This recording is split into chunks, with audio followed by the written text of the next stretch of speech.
students, in our previous lecture we have studied the cross-pollination contrivances or outbreeding devices of cross-pollination. Now starting with the process of double fertilization. First of all, the fertilization means the fusion of male and female gametes to form a diploid zygote. Double fertilization, we will study this process further.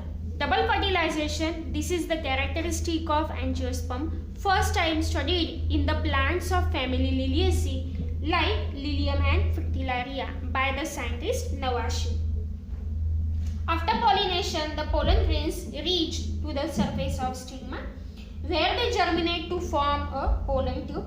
Pollen tube penetrates to the stigma and style ovary chamber, and then it is reached towards the embryo sac.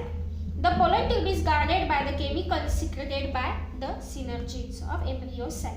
When the pollen tube enters the ovule through the micropyle, the process is called as the porogamy. Sometimes pollen tube may pierces through the integuments, which is called as basogamy, and sometimes pollen tube may penetrate to the base of ovule, which is called as chalaza. It's called as chalazogamy. Finally, the pollen tube penetrates to the embryo sac of the ovule through the micropylar end. Pollen tube containing male gametes penetrates one of the synergids. The synergid secretes watery content which are absorbed by the pollen tube, which ruptures the pollen tubes to release the two non-methyl male gametes. The siphonogamy is the process in which the pollen male gametes they are carried through the pollen tube. Double fertilization takes place in two different steps. The first is called as syngamy. In syngamy, the fusion of male gamete with egg cell takes place to form a diploid zygote. That zygote develops into embryo.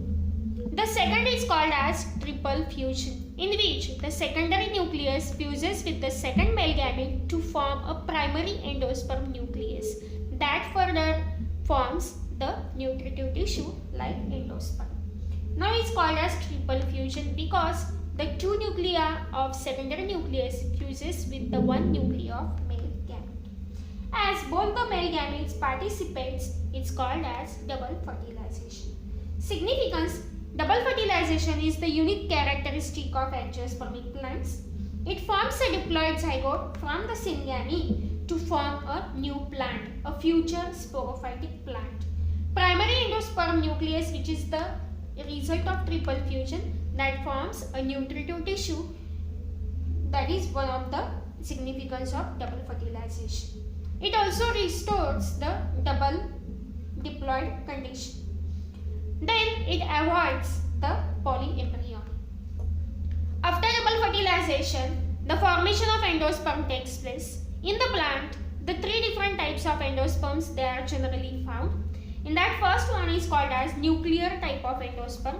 As the name indicates, in this type of endosperm, the primary endosperm nucleus divides mitotically to form only the nuclei. It does not followed by the cell wall formation. Only the formation of free nuclei takes place, so it's called as nuclear type of endosperm.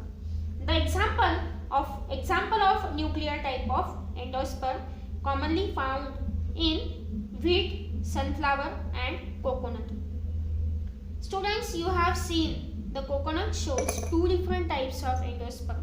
The outer one, which is the solid endosperm, and the inner is the liquid endosperm. The coconut water is an example of nuclear type of endosperm.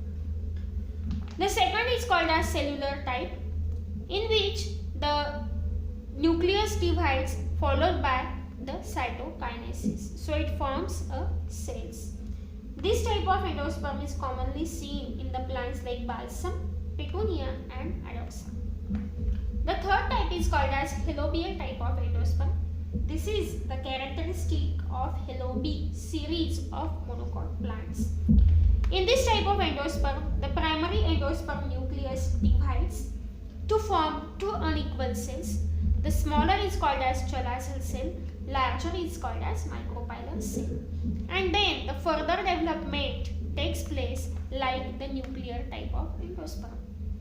So it shows only 2 cells and having the free nuclei in each cell. It's called as halobial type of endosperm. Commonly seen in the plant Asphodelus.